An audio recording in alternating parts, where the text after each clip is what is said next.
मला तर असं वाटतं ना की 100% ते आपल्याला फंडिंग देणार नाहीये. आणि त्यांच्या बोलण्यावरनं तर असं वाटत होतं ना की आपण थांब.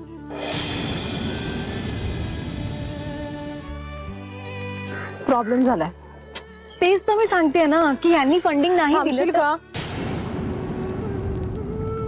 वेगळा प्रॉब्लेम आहे. काय झालं? माझ्यात आणि सत्यजित मध्ये वेगळाच ऑकवर्डनेस आलाय. तो माझ्याच बाजूनी आहे, कारण त्याला कसली गंध वाढताच नाहीये ना. तुम्ही सगळ्यांनी काय केलंय माहितीये का? तुम्ही मला घोड्यावर बसवलंय आणि आता मला कळत नाहीये की की लगाम सैल सोडायचा आहे की आवळायचा आहे की की काय करायचंय. मी सांगते मंजुषा, एके दिवशी ना या घोड्यावरनं खाली पडून आपटणार आहे मी आणि तुम्ही सगळेजण हसत टाळ्या पिटणार आहात. अनघाताई, नाही तर काय. आधी किती सोपं होतं आयुष्य. ते एक क्लासिफिकेशन होतं. मंजुषा मैत्रीण, विहंग मित्र, सत्यजित त्यातल्या त्यात चांगला मित्र. आता गोंधळ उडवलाय तुम्ही माझा. आता मी त्याला भेटले ना, 16 वर्षाच्या एखाद्या शाळकरी मुलीनं एखाद्या मूर्ख फिल्म स्टार कडे पाहावं ना, तशी पाहत राहिले मी त्याच्याकडे. आणि मग मीच स्वतःची कान उघडणी केली. मग करायलाच लागली मला ती. मी म्हंटल, अनघा, हा सत्यजित आहे. सत्यजित, आपला मित्र सत्यजित, ज्याला आपण कधीही चलफूट म्हणू शकायचो. ते तुम्ही त्याला आत्ताही म्हणू शकता. म्हणजे मी विहंगला आजही बोलते. तुला कळत नाहीये का माझा प्रॉब्लेम? कळतो, खूप चांगला कळतो.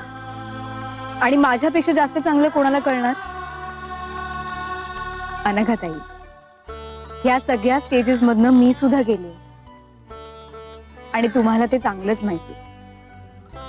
मुळात सुखी आनंदी आयुष्य जगण्याचा हक्क आपल्याला आहे का नाही, हा गुंता सोडवण्यातच काही महिने गेले माझे. हा, हो. पण नंतर मी स्वतःला सांगितलं, नाही, आपल्याला हे सुख हवंय. आणि त्यानंतर काय? नकार.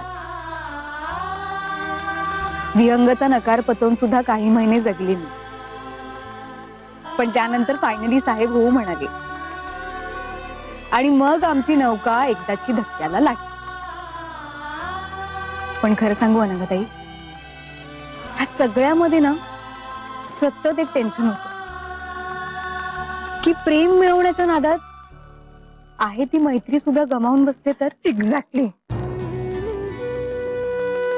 एक्झॅक्टली. मला सगळ्यात मोठी भीती हीच आहे. पण आपल्याकडे सोल्युशन आहे ना. मी तेच केलं. अनघाताई, काय करायचं माहितीये का? आपलं प्रेम व्यक्त करून मोकळं व्हायचं आणि मग निर्णय समोरच्यावर सोडायचा. आणि मग परत आपण निमूटपणे मित्रासारखं वागायला लागायचं. काय, प्रेमाची लॉटरी लागली तर लागली, नाहीतर मैत्रीचं कार्ड आहेच की आपल्या हातात.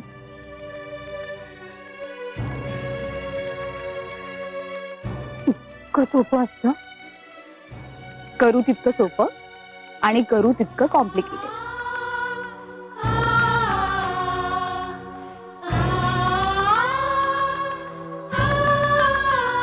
बघू कसं जमतंय. जमवाच. आणि एकदा का जमवलत ना की की माझ्याकडून अख्ख्या कोल्हापूरला पार्टी.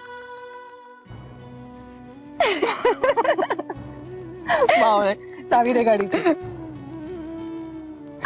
हसू नकोस. हे घे, चला. वैने, मी काय म्हणतो, ते तू नाशिकवरून कधी येणार आहेस परत? हा, संध्याकाळपर्यंत परत. बरं, तो स्वप्नील असणार आहे का तुझ्या बरोबर?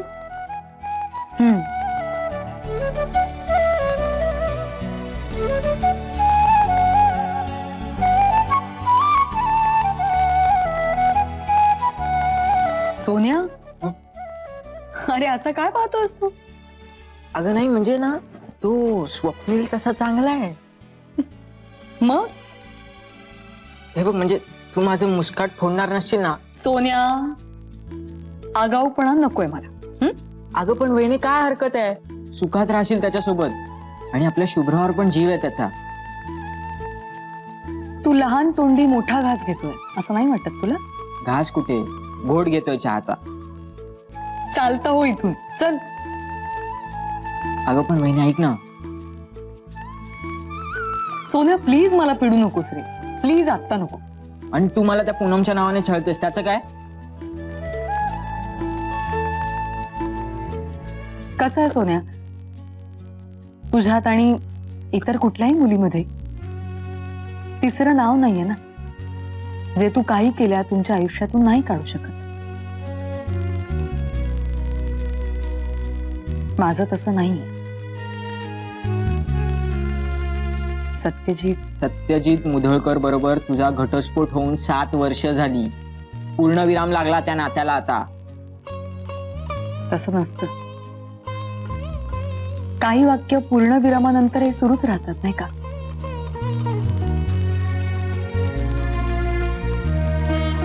ती कुठे लिहिली जात नाहीत, कुणाला दिसत नाहीत, पण मनात फेर धरून नाचत असतात. माझं आणि सत्यजितचं तसंच झालं.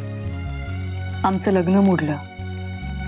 गेल्या 7 वर्षात मी त्यांचा चेहरा सुद्धा पाहिला नाही. पण त्याआधी जे होतं ते इतकं पक्क होतं की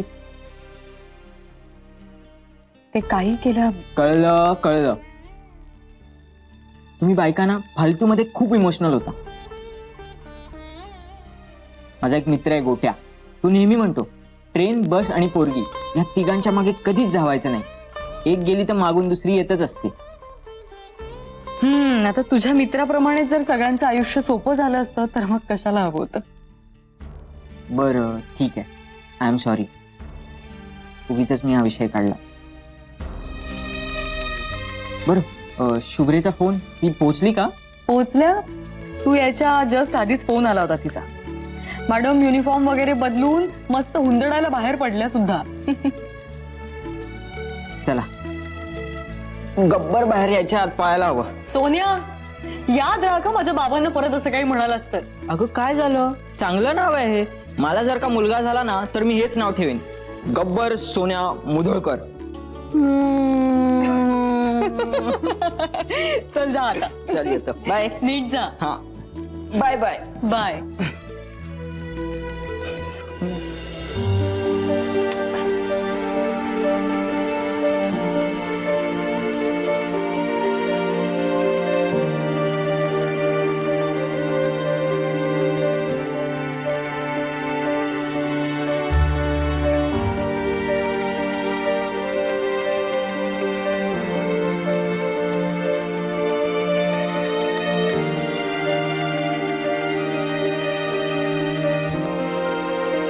माझ्या सत्यासाठी तुझ्यासारखीच पोरगी पाहिजे बघ. नाही नाही आजी, हे कसं शक्य आहे? का शक्य होणार नाही? नाही नाही. सत्य आवडत नाही तुला? अहो, सत्यजित माझा सगळ्यात जवळचा मित्र आहे. मग विचार कर, 2 चांगले मित्र नवरा बायको झाले, मग किती सुखात राहतील आणि एकमेकांनी किती सुखात ठेवतील.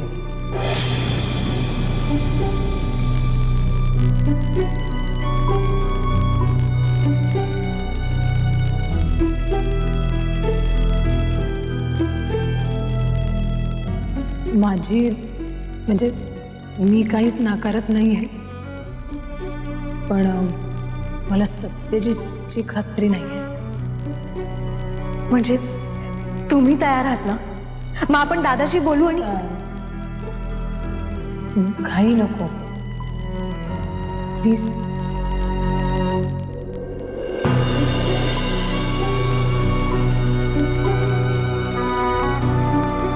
भातुकलीचा डाव नाहीये ग.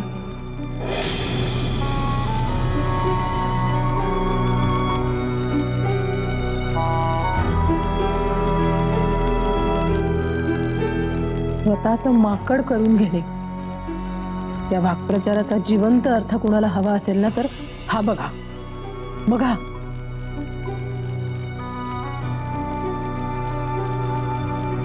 याहून चांगलं स्वतःचा माकड करायला कुणालाच कधीच जमलं नसेल. 15.5 वर्षांच्या मुलीच्या अर्धवटपणानं वागते मी सध्या. आणि या सगळ्याला जो जबाबदार आहे तो पिकनिकला गेलाय. नाही पण त्याचा तरी काय दोष म्हणा, त्या बिचाऱ्याला काही माहितीच नाहीये. अरे पण मग माहीत करून घ्यायला नको का? एवढा शहाणा समजतो ना स्वतःला, त्याला माझ्या आत चाललेली ही उलथापालथ कळायला नको. नॉनसेन्स. बघा बघा बघा, माकड पुन्हा कोल्यांटा उड्या मारायला लागलं. काय भज करून घेतलंय मी स्वतःच यार. शी.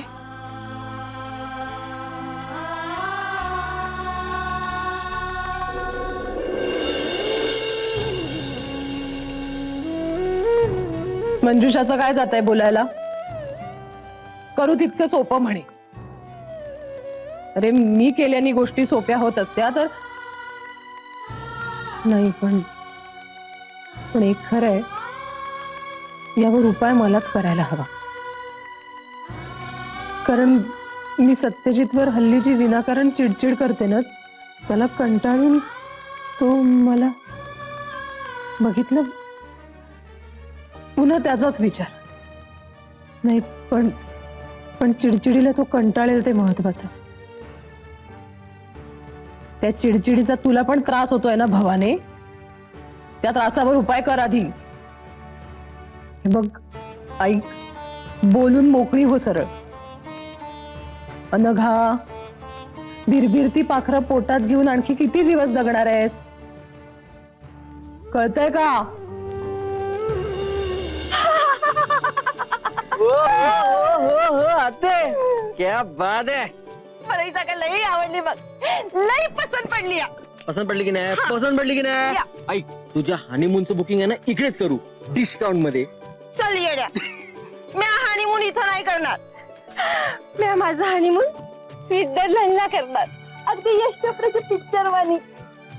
तुझ्या पिक्चर मध्ये हिरोईन कशा बिनधास्त ब्लाऊज घालून असा पदर उडवत वर शेतातून पळत असतात, तशीच अगदी मी पळत पळत माझा हनीमून करणार. आत्या, स्वित्झर्लंडला ना थंडी असते. बिनबाळ्याचा ब्लाऊज घालून गेलात ना तर हुडहुडी भरेल तुम्हाला. दुचके त्यात काय झालं? अगं श्रीदेवी, ते प्रीती जिंकापर्यंत सगळ्यांनी असा स्लीवलेस ब्लाऊज घालून अशा धावत धावत हनीमून केला. मी आम्ही करणार. ए आते, तेवढ का स्वित्झर्लंड? ही जागा आवडली की नाही? आवडली की नाही? जागा लई झॅक आहे. मग पण गौरव, आपण पवायला कधी जाणार? अरे मी आता बॅग भरून कपडे आणलेत पाहुण्यासाठी. आत्या, अहो जरा सेटल व्हा आधी जागा रूम सगळं बघून घ्या ना. आपली मुलं कुठे आहेत, त्यांच्यावर लक्ष ठेवायला पाहिजे बाबा. युवी कुठे गेलाय? माय जिओ वाईफ, मी तुला सांगितलं होतं ना की युवीची जबाबदारी माझी. सध्या आपले सुपुत्र रिसेप्शन वर जो फिश टँक आहे ना, दादा आणि आर्या बरोबर त्यातले फिश बघतो. यांना तिकडेच पाठवायला पाहिजे, वयोगट सेमच आहे. दुसरी काय बोलालीस ग? नाही, मी असं म्हणत होते, आल्यापासून आपण तुमचे फोटोच नाही काढले. मी नुसताच कॅमेरा घेऊन फिरतेय. उभे राहा. अगं हे काय कॅलेंडर पोज देते साथी? मस्त अशी झिंटाक पोज दे ना. अजून एक. आते, श्रीदेवी पोज. काय आजी, झाली का नाही मनासारखी अरेंजमेंट? आजीची लय काळजी आहे माझ्या सोन्याला. बरं ते सोड, आत्या बघ. ही श्रीदेवी तोफा तोफा काय अडकले? अगं ये, काय वादबीत मारला का काय तुला? गप गप गप, मी पॉज देते. पॉज घे. मुस्कट फोडीन तुझं. आधी पहिले 2 पायावर उभी राहा. आहे, मला असं 4 चौकात बोलू नकस ना. इथे लोक ओळखतात मला. स्पेशल आहे मी इथं. म्हणजे स्पेशल म्हणजे खास खास आहे. माझी खात्री आहे मला माझा राजकुमार इथंच मिळणार. मी अशी पाण्यातून बाहेर येणार आणि माझा राजकुमार असं समुद्रातून पांढऱ्या घोड्यावर बसून टाकड्याक टाकड्याक करत असं केस उडवत येईल आणि माझ्या समोर उभं राहील आणि इश्श, मला लाज वाटते.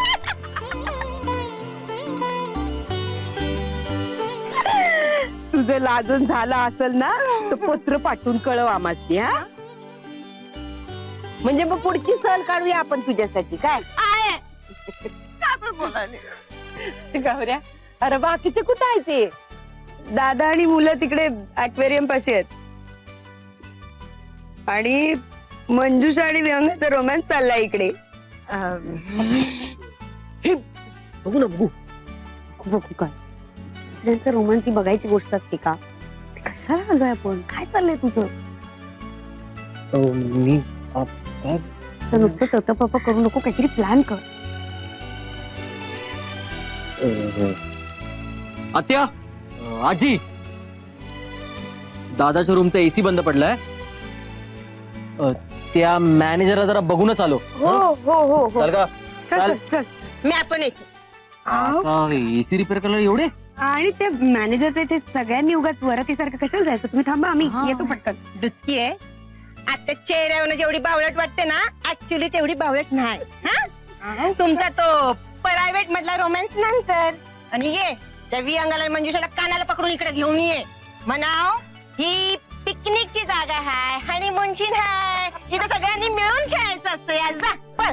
पिकनिक आहे. हा कळलं ना आता? ये डुचके चल फोटो काढ माझे. आजी तुम्ही पण या. ये भाष. हाय. हाय, मी रेडीच आहे. आपण 10 मिनिटात निघूया. तोवर चहा घेशील ना? हा, मी चहा घेईन पण मी निघणार नाहीये तुझ्या बरोबर. म्हणजे म्हणजे अगं मी ते परेशशी बोललो फोनवर. त्याला तुझ्याबद्दल सगळी माहिती दिली आहे. तो तुला नाशिकमध्ये मुंबई नाक्याजवळ पिकअप करेल. तिथून त्याच्या दुकानावर घेऊन जाईल. आणि काय तुला जर फ्रेश वगैरे व्हायचं असेल तर कालिदास जवळ त्याचा फ्लॅट सुद्धा आहे. आणि शिवाय परेश असल्यामुळे तुझ्या सेफ्टीची मला काळजी. गाडी तू तुझी घेऊन जा हवी तर. ड्रायव्हर मात्र माझा. म्हणजे तुला ड्रायव्हिंगचंही टेन्शन नाही. आणि आमचे गुलामबाई तुझ्या सोबत असले तर मला कसलीच काळजी. या सगळ्या कार्यक्रमातून तू स्वतःला का वजा केलंयस कळेल मला? हे एक काम आलंय अगं, अर्जंट आहे जरा. कुठलं काम? मीटिंग. कुणाबरोबर? महाराज बिल्डर्स, ते त्यांचे सीईओ आहेत जेधे नावाचे. त्यांच्याबरोबर मीटिंग आहे आज त्यांच्या ऑफिसला. अच्छा, मग जेधेंना फोन कर. मंजिरी, अरे फोन लाव ना तू, मला बोलायचं आहे त्यांच्याशी. मंजिरी अगं काय म्हणजे काय बोलायचंय काय त्यांच्याशी? मी त्यांना विचारणार आहे की मीटिंग खरंच इतकी महत्वाची आहे का? म्हणजे कॅन्सल करता येणार असेल तर प्लीज कॅन्सल करा ना. मंजिरी अगं पण तू जेधेंना फोन लाव रे बाबा, मला बोलायचं आहे त्यांच्याशी. काय बालिशपणा आहे. आणि हाच प्रश्न मी तुला विचारला तर? म्हणजे मी काय खोटं बोलतोस. तुझी कुठलीही मीटिंग नाही. नसेल पण म्हणजे बाकीची काही कामं आहेत की नाही मग की रिकाम टेकडे आहे. तुला का नाही यायचंय माझ्यासोबत?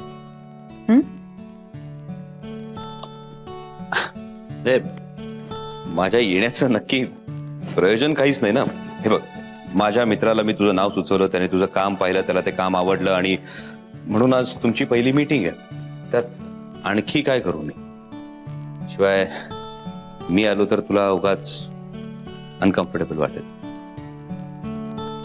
तुझ्यासोबत मला कधीच अनकम्फर्टेबल नाही वाटत सोफी.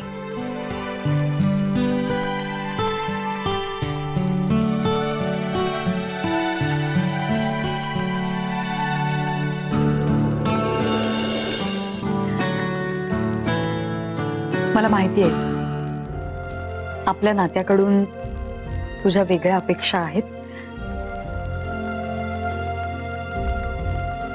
आणि मी त्या कधीच पूर्ण नाही करू शकत स्वप्नी. पण आपली मैत्री जपण्याचा मी कसोशीनं प्रयत्न करते आणि त्याचं क्रेडिट तू मला दिलंच पाहिजेस. त्यामुळे आपण जोवर मित्र आहोत तोपर्यंत मला तुझ्यासोबत कुठेही कधीही अनकम्फर्टेबल वाटू शकणार नाही. पण मला फक्त मैत्रीची रेष पाळता येतेच असं नाही ना.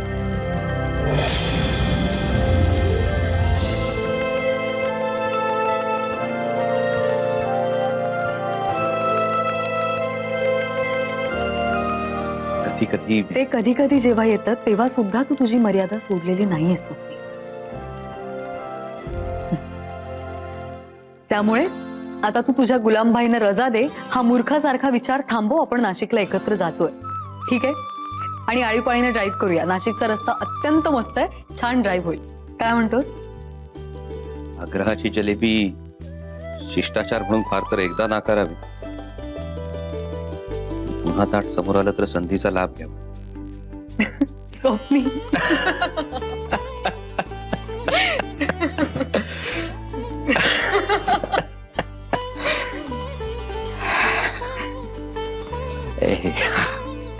हसून हसून डोळ्यात पाणी आलं.